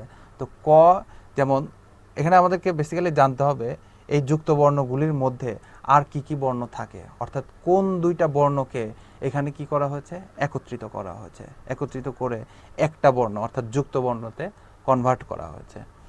তো এগুলি অনেকগুলি আপনারা পারবেন। যেমন এরকম আসলে, যেমন আপনি যদি ভেবে না পান সেক্ষেত্রে কি করবেন, এই যুক্ত বর্ণ দিয়ে একটা ওয়ার্ড চিন্তা করবেন। যেমন আপনি চিন্তা করতে পারেন তক্তা, কথার কথা ভক্তি বা শক্ত, ঠিক আছে। তাহলে শক্ত তালব্যশত আছেই, এরপরে কি ক এবং ত, এভাবে তো মনে রাখার চেষ্টা করবেনই। যদি মনে না থাকে তখন কি করবেন, টেকনিকটা হচ্ছে ওই যুক্ত বর্ণ দিয়ে একটা ওয়ার্ড চিন্তা করবেন। ওয়ার্ড চিন্তা করে তখন আপনি আস্তে আস্তে সময় নিয়ে ভেঙে ভেঙে উচ্চারণ করেন। যেমন শক্ত, ঠিক আছে, শক্ত, তাহলে ক ত, তাহলে স্বর পরে কি চলে আসতেছে, ক ত, অর্থাৎ এই শক্তের এই অংশে ক এবং ত একসাথে রয়ে গেছে, ঠিক আছে। তো এইভাবেও বের করা যায়। তো আমরা যেহেতু পরীক্ষার জন্য প্রিপারেশন নেব, সেজন্য আমাদের কি করতে হবে, এখানে যত যুক্ত বর্ণ আছে পরের স্লাইডেও আছে, এই যুক্ত বর্ণগুলির মধ্যে কোন কোন বর্ণ আছে এগুলি আমরা মনে রাখবো। যেমন এইটা শিক্ষা, রক্ষা, বক্ষ, ঠিক আছে, আমরা এটাকে কি বলি, যুতক্ষ বলি সাধারণত। তো এইটার মধ্যে কি থাকে, ক এবং মূর্ধন্য ষ, কি থাকবে, ক এবং মূর্ধন্য ষ থাকবে। যেমন এটা ইম্পর্টেন্ট, মাঝে মাঝে পরীক্ষায় আসে যে এইটার মধ্যে আর কোন দুইটা বর্ণ আছে, ক এবং মূর্ধন্য ষ। এটা দেখা গেছে যে আপনি শিক্ষা, ঠিক আছে, অনেক সময় নতুন ওয়ার্ড তৈরি করেও আপনি এটা হয়তো বের করতে পারবেন না, সেক্ষেত্রে এটা আপনাকে অবশ্যই মেমোরাইজ করতে হবে যে ক এবং মূর্ধন্য ষ মিলেই আমাদের এই যুক্ত বর্ণটা হয়ে থাকে, ঠিক আছে। যেমন এটা অঙ্ক, বোঝা যায় অনুস্বর ঙ এবং ক থাকে, ঠিক আছে। যেমন এইটা একটা ইম্পর্টেন্ট, এটা কি, যে জ্ঞান, ঠিক আছে, জ্ঞানের এটা মনে রাখতে হবে যে বর্গীয় জ আগে আসবে তারপরে নিয়টা আসবে, বর্গীয় যাটা আগে আসবে তারপরে নিয় আসবে, ঠিক আছে। যে জ্ঞানের কি হবে, বর্গীয় জটা আগে আসবে, তারপরে নিয়টা আসবে। আচ্ছা, এরপরে এগুলি বোঝা যায়, যেমন এইটা অনেক সময় যুক্ত বর্ণের ক্ষেত্রে তিনটাও থাকতে পারে, উচ্চারণের কারণে তিনটাও থাকতে পারে, যেমন এই দুইটা, ঠিক আছে, যেমন ওস রু, ওস রু, তাহলে এখানে কি আছে, তালব্য স, র এবং রস উ, ঠিক আছে, দেখেন ওইগুলিতে কিন্তু দুইটা ছিল, আর এখানে চলে আসতেছে তিনটা, ওস রু, এই যে এই যুক্ত বর্ণটা তালব্য স, র এবং উ, ঠিক আছে, এই তিনটা মিলে একটা যুক্ত বর্ণ হচ্ছে। এবং একইভাবে এইটাই শুশুষা, ঠিক আছে, তিনটা তিনটা বর্ণ মিলে একটা, যে কারণে এটা এই দুইটা হলো ব্যতিক্রম, ব্যতিক্রম দেখে আমাদেরকে আলাদাভাবে এটা মনে রাখতে হবে, ঠিক আছে। এরপরে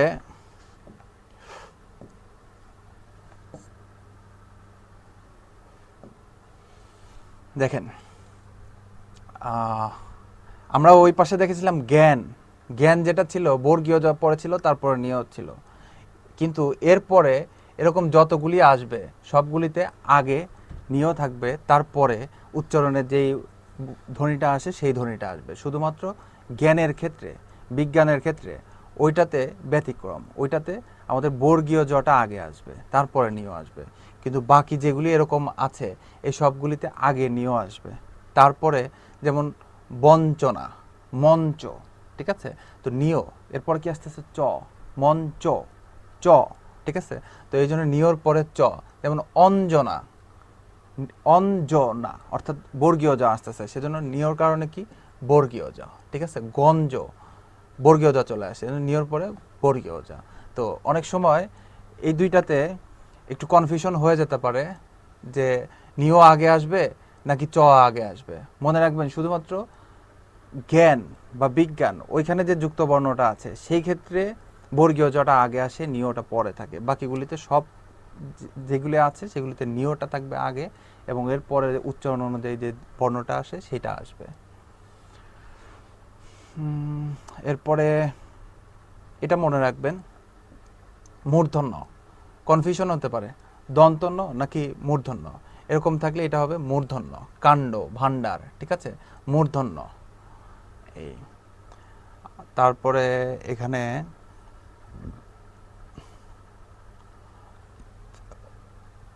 এগুলি মনে রাখতে হবে যে যেমন উষ্ণ, ঠিক আছে, উষ্ণ, আপনি হয়তো এটা আপনি স্কিপ করে গেছেন, ঠিক আছে, এখন আপনি এটা দিয়ে একটা ওয়ার্ড তৈরি করলেন উষ্ণ, তৃষ্ণা, তাহলে আপনার মনে হচ্ছে তৃষ্ণা, মূর্ধন্য স, তারপরে আসতেছে দন্তন্য, যেহেতু না, তৃষ্ণা বা উষ্ণ, তাহলে আপনি দিয়ে দিলেন মূর্ধন্য স এবং দন্তন্য, সেক্ষেত্রে কিন্তু ভুল হবে। সেজন্য এগুলি আলাদা গুরুত্ব দিয়ে মনে রাখতে হবে যে উষ্ণ, মূর্ধন্য স্বর পরে মূর্ধন্য হবে, মূর্ধন্য স্বর পরে মূর্ধন্য হবে, ঠিক আছে। এই আরেকটা এইখানে এই দুইটা ইম্পর্টেন্ট, এই তিনটাই ইম্পর্টেন্ট, এই দুইটা আগে বলি যে এরকম দেখেন মধ্যাহ্ন, সায়াহ্ন, বহ্নি, ঠিক আছে, এইগুলিতে কি হবে দন্তন্য, আর নিচে যখন থাকে তখন সেটা কি হবে মূর্ধন্য। এটা টেকনিক্যালি মনে রাখবেন, যদি দেখেন যে এরকম আছে অর্থাৎ হয়ের নিচে অবস্থান, ঠিক আছে, যুক্ত বর্ণ হয়ের সাথে দেখতে দন্তন্যর মতো কিন্তু অবস্থানটা নিচে, সেক্ষেত্রে নিচে হলে সেটা হলো মূর্ধন্য, নিচে থাকলেই সেটা মূর্ধন্য হবে, এবং যদি দেখেন মাঝখানে আছে তাহলে সেটা হবে দন্তন্য, ঠিক আছে। এই এরপরে যেমন দেখেন ব্রাহ্মণ, ব্রাহ্মণ এটাও ইম্পর্টেন্ট, এটা পরীক্ষায় আসে মাঝে মাঝে। ব্রাহ্মণের এই যুক্ত বর্ণটা হয় হ এবং ম মিলে, ব্রাহ্মণ, ব্রাহ্মণ, ঠিক আছে, হ, এই যে ব্রাহ্মণ উচ্চারণের সময় হ চলে আসে, তারপরে ম, এই জন্য হ এবং ম। এরপরে তীক্ষ্ণ, এখানে ক, মূর্ধন্য স এবং দন্তন্য। শিক্ষার যুক্ত বর্ণের সাথে এইটারও মিল আছে, শিক্ষার যুক্ত বর্ণে যেমন শুধু এই অংশটা থাকে না, ঠিক আছে, এই দন্তন্য অংশটা থাকে না, আর এইখানে কি ওই যুক্ত বর্ণের সাথে আরও একটা বর্ণ যুক্ত হয়েছে দন্তন্য, ঠিক আছে, সেজন্য নিচে যেহেতু আছে দেখতে দন্তন্যর মতো কিন্তু অবস্থান নিচে, নিচে থাকলেই সেটা মূর্ধন্য, ঠিক আছে। তাহলে এইখানে আগে যেমন আমরা দেখেছিলাম যে অশ্রুর তিনটা বর্ণ মিলে একটা যুক্ত বর্ণ হয়েছে, এখানেও তিনটা বর্ণ মিলে একটা যুক্ত বর্ণ হচ্ছে। একইভাবে পরেরটাতেও তাই, তিনটা যুক্ত বর্ণ মিলে একটা, ঠিক আছে। যেমন যক্ষা, দেখেন এই দুইটার মধ্যে কনফিউশন হতে পারে, তীক্ষ্ণ যক্ষা, ঠিক আছে। মনে হতে পারে যে এইটা দন্ত ন, এটাও দন্ত ন, কিন্তু দুইটার একটাও দন্ত ন না। যদি এইভাবে থাকে, নিচে থাকে, একদম ডিরেক্ট নিচে থাকে, এই যুক্ত বর্ণের ডিরেক্ট নিচে থাকে, তাহলে সেটা হবে মূর্ধন্য, ঠিক আছে। আর যদি এইভাবে থাকে, পাশে থাকে, তাহলে সেটা হবে ম, অর্থাৎ ক প্লাস মূর্ধন্য স তারপরে ম। এটা খুবই ইম্পর্টেন্ট, এগুলি খুবই ইম্পর্টেন্ট। আচ্ছা, আর এগুলি আপনারা এমনি হয়তো ভুলে গেলেও যদি ওয়ার্ড তৈরি করতে পারেন, সেক্ষেত্রে আপনারা এটা মানে বের করতে পারবেন যে বাক্স, ক এবং দন্তন্য স, ঠিক আছে। তো এইটাই। আচ্ছা, তো মোটামুটি স্বরধ্বনি এবং ব্যঞ্জনধ্বনি নিয়ে আমাদের এই ছিল আলোচনা। যেমন আমরা স্বরধ্বনিতে যেগুলি ইম্পর্টেন্ট টপিক খুব একটা বেশি নাই, সেখানে আমাদের স্বরধ্বনির সংক্ষিপ্ত রূপ, স্বরধ্বনি রস্বরধ্বনি কয়টা, দীর্ঘস্বরধ্বনি কয়টা, এরকম উচ্চারণের স্থান অনুযায়ী সংবৃত, বিবৃত, সম্মুখ, পশ্চাৎ, এভাবে আমরা কিছু কিছু টপিক বলেছি যে মনে রাখবেন, কারণ পরীক্ষার কোশ্চিনে এগুলি থেকে, এই টপিকগুলি থেকে কোশ্চিন বেশি করা হয়। একইভাবে ব্যঞ্জনধ্বনিতেও তাই, ব্যঞ্জনধ্বনির বিভিন্ন ক্যাটাগরি আছে। ব্যঞ্জনধ্বনিতে একটা বিষয় গুরুত্ব দিতে হবে যে ক্যাটাগরিটা একটু বেশি, এবং প্রতিটা ক্যাটাগরি মনে রাখতে হবে, প্রতিটা ক্যাটাগরি থেকে আপনার কোশ্চিন হবে, ঠিক আছে। ব্যঞ্জনধ্বনির সংক্ষিপ্ত রূপ মনে রাখবেন, ব্যঞ্জন যুক্ত ব্যঞ্জন বর্ণ, যেটা যুক্ত ব্যঞ্জন বর্ণটাও মনে রাখতে হবে। তো এই ছিল আমাদের মোটামুটি আলোচনা স্বরধ্বনি এবং ব্যঞ্জনধ্বনি নিয়ে। এখন যে অংশটা আছে সেটা হলো পুরাতন বিসিএস এর প্রশ্নমালা। আমরা এতক্ষণ যে আলোচনা করেছি, এই আলোচনার মধ্যেই আপনারা এখানে মোটামুটি অনেকগুলি কোশ্চিন আপনারা পাবেন। তো আমাদের লেকচার এবং এই কোশ্চিনগুলি আপনারা যদি সলভ করেন, তাহলে মোটামুটি বলা যায় যে এর বাইরে আমাদের আর কোনো আসলে ওরকম কোশ্চিন থাকে না, ঠিক আছে। তো এই দুইটা মিলে কম্বাইন করে যদি আপনারা, এখানে উত্তরমালাও দেওয়া আছে, 75টা কোশ্চিন আছে, কম্বাইন করে যদি আপনারা প্রিপারেশনটা নেন, তাহলে এই ধ্বনি নিয়ে, স্বরধ্বনি এবং ব্যঞ্জনধ্বনি এই দুইটার প্রকারভেদ নিয়ে আমাদের খুব ভালো একটা প্রিপারেশন হয়ে যায়, ঠিক আছে। তো এই গেল আমাদের স্বরধ্বনি এবং ব্যঞ্জনধ্বনি গেল। এর পরের একটা টপিক আছে, সেটা হলো ধ্বনি পরিবর্তন, ঠিক আছে। তো এখন আমরা দেখব যে ধ্বনি পরিবর্তন নিয়ে যে টপিকগুলি আছে সেটা, ঠিক আছে। ধ্বনি পরিবর্তন, অনেক সময় ধ্বনির পরিবর্তন হলে ভাষারই পরিবর্তন হয়ে যায়, ঠিক আছে। তো ধ্বনির পরিবর্তন খুবই ইম্পর্টেন্ট একটা টপিক। যেমন ধ্বনি পরিবর্তনের ক্ষেত্রে আমাদের শুরুতে যে বিষয়টা আছে আদি স্বরাগম, ঠিক আছে। তো স্বরাগম মানে স্বরটার একটা পরিবর্তন হয়ে যায়, ঠিক আছে। উচ্চারণের সুবিধার জন্য বা অন্য কোনো কারণে শব্দের আদিতে স্বরধ্বনি এলে আদি স্বরাগম হয়, ঠিক আছে। তো ধ্বনির পরিবর্তনটা কিভাবে হচ্ছে দেখেন, স্কুল, স্কুল, ঠিক আছে। এইখানে হলো স্কুল, স্কুল, দেখেন স্কুল, স্কুল থেকে কি হচ্ছে, আমরা অনেক সময় বলি স্কুল, স্কুল থেকে স্কুল। তো স্কুল থেকে স্কুল যখন হচ্ছে, তখন সেখানে দেখেন একটা স্বরধ্বনি চলে আসতেছে। এই যে স্কুল, স্কুলের আগে রস ই চলে আসতেছে, একটা স্বরধ্বনি। তাহলে স্বরধ্বনিটা কোথায় আসতেছে, আমার শব্দের শুরুতে, ঠিক আছে। সেজন্য বলা হচ্ছে আদি স্বরাগম, অর্থাৎ একটা স্বরের আগমন হচ্ছে কোথায়, আদিতে, শুরুতে, ঠিক আছে। উচ্চারণের সুবিধার জন্য বা অন্য কোনো কারণে শব্দের আদিতে স্বরধ্বনি এলে সেটাকে আমরা বলি যে আদি স্বরাগম। আচ্ছা, এরপরে আসেন যে মধ্য স্বরাগম, বিপ্রকর্ষ বা স্বরভক্তি।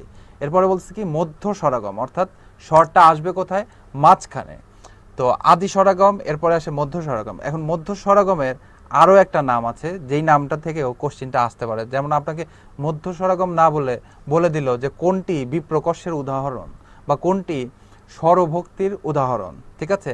তো মধ্য স্বরাগমকে আবার বিপ্রকর্ষ বা স্বরভক্তি বলা হয়, সেটাও আমাদেরকে মনে রাখতে হবে। সময় সময় উচ্চারণের সুবিধার জন্য সংযুক্ত ব্যঞ্জনধ্বনির মাঝখানে স্বরধ্বনি এলে একে বলা হয় মধ্য স্বরাগম বা বিপ্রকর্ষ। স্বরাগম, স্বরের আগমন কোথায়, মাঝখানে। যেমন প্রীতি, ঠিক আছে। প্রীতি, দেখেন প্রীতিকে আমরা অনেকে কিভাবে বলি, যে প্রীতিও বলি, প্রীতি না বলে আমাদের প্রীতিও বলি। এই যে বলেছিলাম ধ্বনির পরিবর্তন হলে ভাষার পরিবর্তন হয়ে যায়, ঠিক আছে, শুদ্ধ ভাষায় যখন আমরা কথা বলি তখন বলি প্রীতি, বাট আপনি যখন একটু আঞ্চলিক ভাষায় কথা বলবেন তখন আপনি বলবেন যে প্রীতি, ঠিক আছে। বা গ্রাম, গ্রামকে আমরা বলি গ্রাম।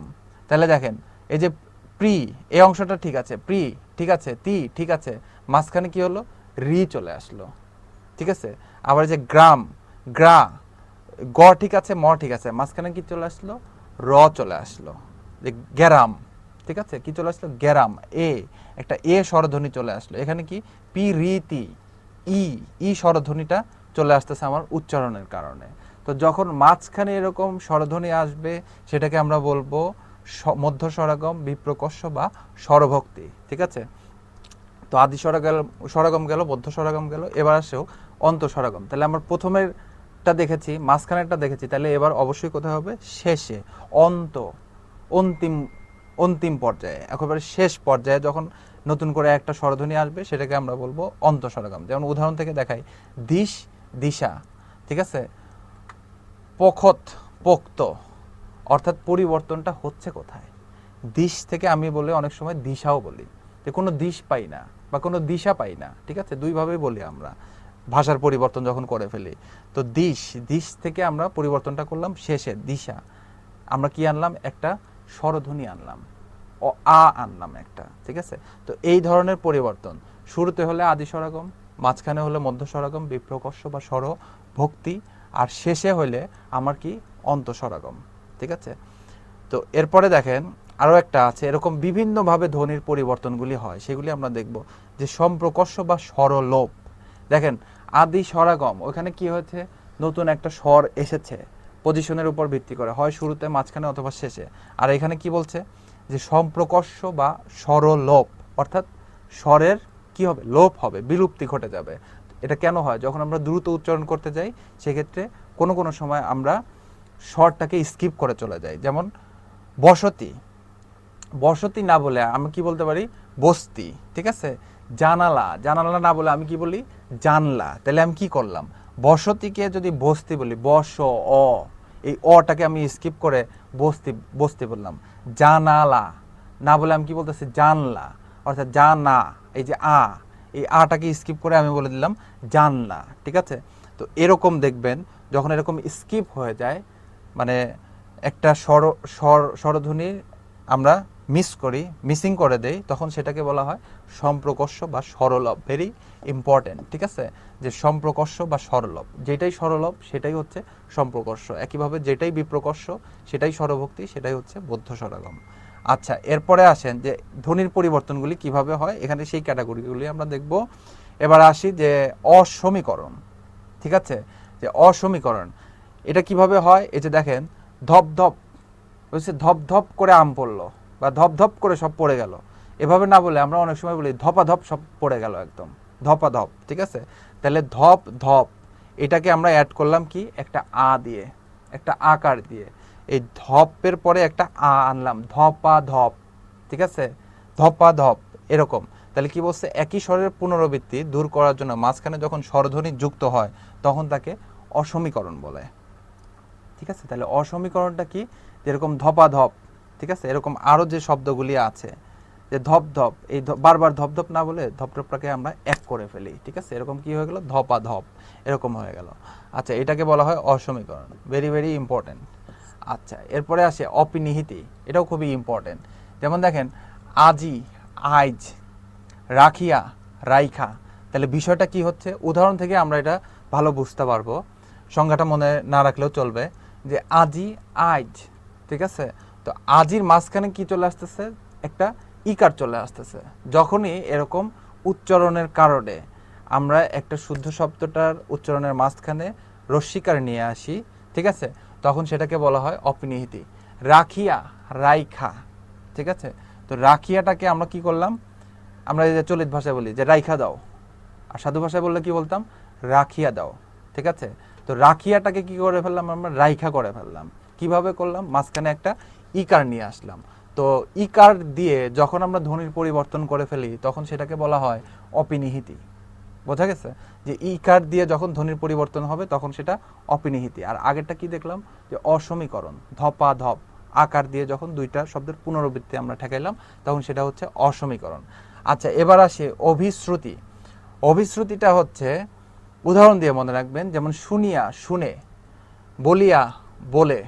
ঠিক আছে, যে এইখানে সাধারণত দেখেন সাধু থেকে কি হবে, চলিত ভাষায় রূপান্তর হবে, শুনিয়া শুনে, বলিয়া বলে। ঠিক আছে, তো যখন সাধু থেকে চলিতের এরকম রূপান্তর হবে তখন সেটাকে আমরা অভিশ্রুতি বলবো। ঠিক আছে, যে শুনিয়া শুনে, বলিয়া বলে। ঠিক আছে, এরকম আরও যেগুলি থাকবে, এরকম যখনই আমরা বুঝতে পারবো, ধরতে পারবো যে এটা সাধু ভাষা ছিল, আপনার কোশ্চিনে এই অংশটাই থাকবে। আপনি এখানে দেখেই বুঝতে পারতেছেন যে শুনিয়া থেকে শুনে, অর্থাৎ সাধু থেকে চলিতে রূপান্তরিত হচ্ছে, তো এইটাকে আমরা তখন বলবো অভিশ্রুতি। ঠিক আছে, আচ্ছা, এরপরে আসে স্বরসঙ্গতি। স্বরসঙ্গতি, দেখেন একটি স্বরধ্বনির প্রভাবে শব্দের অপস্বরের পরিবর্তন ঘটলে তাকে স্বরধ্বনি বলে। যেমন আমরা কেউ বলি দেশি, কেউ বলি কি দিশি, আবার বিলাতি, বিলিতি। ঠিক আছে, তো এখানে কি হচ্ছে যে একটা স্বরধ্বনির প্রভাবে আরেকটা স্বরধ্বনির পরিবর্তন হয়ে যাচ্ছে। যেমন দেশি, এই দেশিটাকে আমরা বলে দিচ্ছি দিশি। আবার বিলাতি, বিলাতিটাকে আমরা বলতেছি কি বিলিতি, অর্থাৎ একটার প্রভাবে আরেকটা চেঞ্জ হয়ে যাচ্ছে, তখন এগুলিকে আমরা বলবো স্বরসঙ্গতি। ঠিক আছে, আচ্ছা, এরপরে আসে সমীভবন। সমীভবনটা দেখেন শব্দ মধ্যস্থ দুটো ভিন্ন ধ্বনি একে অপরের প্রভাবে অল্প বিস্তর সমতা লাভ করে, একটা আরেকটার দ্বারা প্রভাবিত হয়। ঠিক আছে, যেমন কি জন্ম, জন্ম, কাদনা, কান্না। বেসিক্যালি এখানে কি হয়, উদাহরণ দিয়ে মনে রাখবেন। এখানে হচ্ছে আমাদের যে ব্যঞ্জন ধ্বনি, দেখেন জন্ম। ঠিক আছে, ব্যঞ্জন ধ্বনির কি হচ্ছে, দ্বিতীয় উচ্চারণ হচ্ছে, যেমন জন্ম। ঠিক আছে, আমাকে জন্ম। আবার মটার আমরা দুইবার উচ্চারণ করতেছি, কাদনা, কি বলে আমরা নটাকে দুইবার উচ্চারণ করে নিচ্ছি। অর্থাৎ পরিবর্তনটা কিরকম হচ্ছে, শেষের যেই আমার ধ্বনিটা থাকে সেই ধ্বনিটাকে আমি দ্বিত্ব অর্থাৎ দুইবার উচ্চারণ করতেছি। যখন এরকম আমরা ডাবল উচ্চারণ করব তখন সেটা সমীভবন হবে, জন্ম জন্ম, কাদনা কান্না। ঠিক আছে, তো সমীভবন কোনটা, যখন কোনো একটা বর্ণ আমরা ডাবল উচ্চারণ করব, জন্ম জন্ম, কাদনা কান্না, এই যে না দুইবার উচ্চারণ হচ্ছে, এরকম হলে সেটাকে আমরা বলবো সমীভবন। আচ্ছা, এবারে আসেন বিষমীভবন, ভেরি ভেরি ইম্পর্টেন্ট।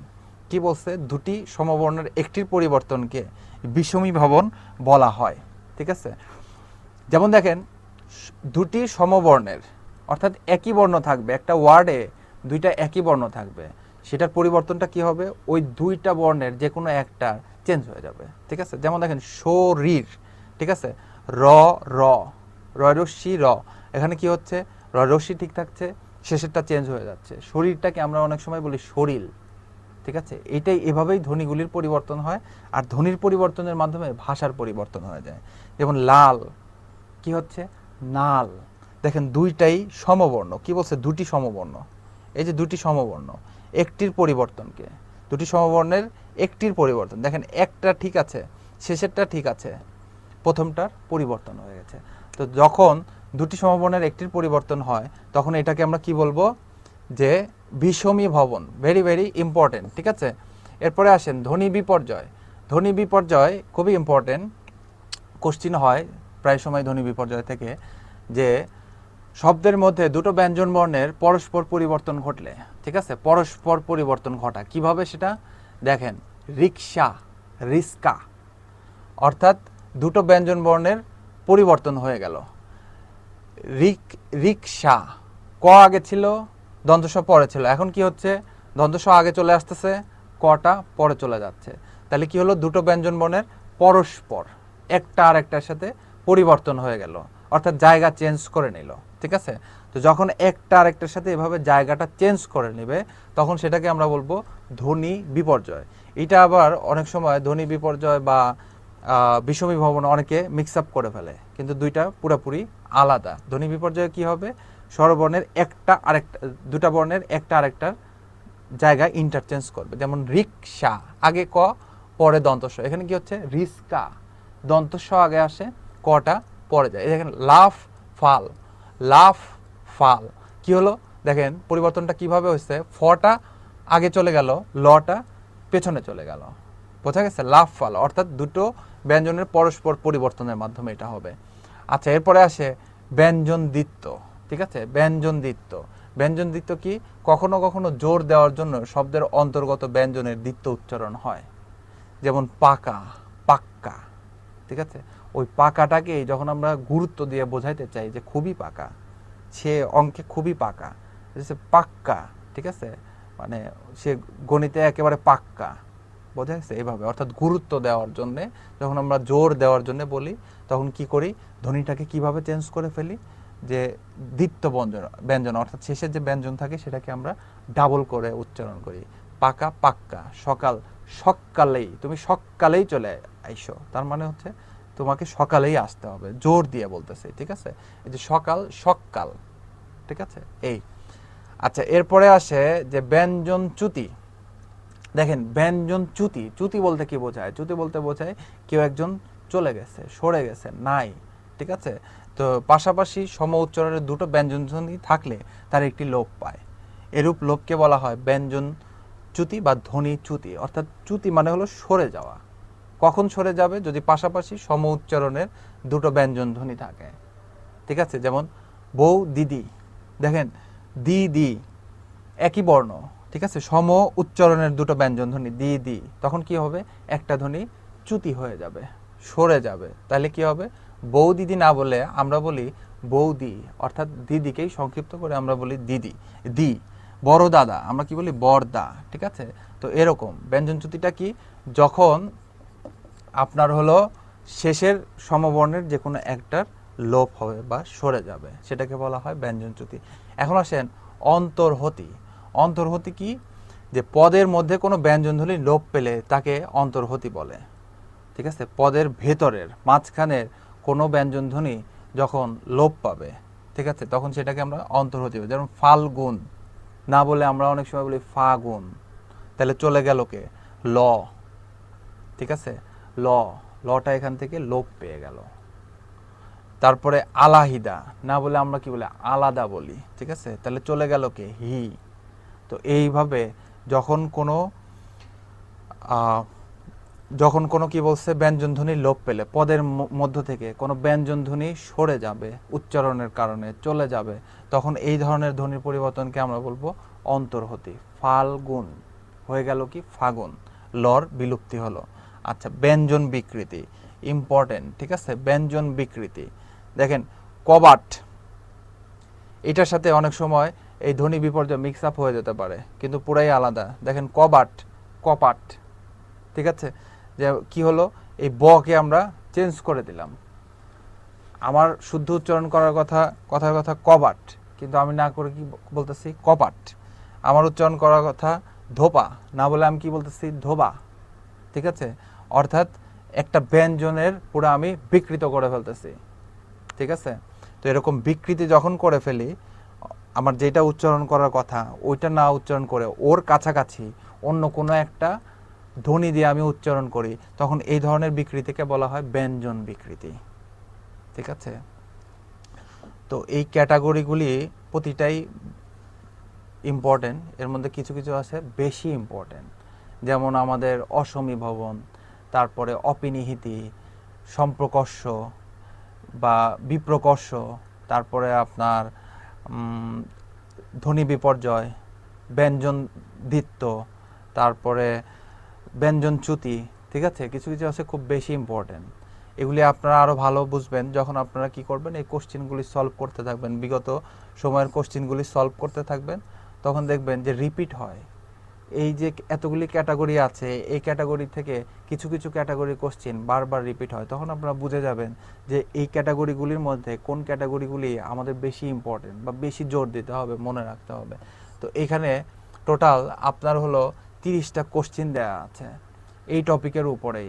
আপনারা টপিকগুলি পড়বেন আর এই কোশ্চেনগুলি সলভ করবেন। আরেকটা বিষয় বলি, বোর্ডের বই থেকে চেষ্টা করবেন আরও একটু বেশি উদাহরণগুলি মনে রাখার বা প্র্যাকটিস করার, তাহলে ধ্বনি বিপর্যয় থেকে আপনাদের একেবারে একটা কম্প্যাক্ট সমন্বিত একটা প্রিপারেশন হয়ে যাবে। আশা করি এর বাইরে ধ্বনি বিপর্যয় নিয়ে আপনাদের আর কিছুই পড়তে হবে না। তো আজকে এই ছিল ধ্বনি এবং ধ্বনি বিপর্যয় নিয়ে বা বাংলার প্রথম লেকচার। তো আশা করি আপনারা এইগুলি সবাই একটু প্র্যাকটিস করবেন, যে এগুলি মেমোরাইজের বিষয়, মেমোরাইজ করবেন, আপনার খুব সুন্দর একটা প্রিপারেশন হবে। সবাইকে ধন্যবাদ। আসসালামু আলাইকুম।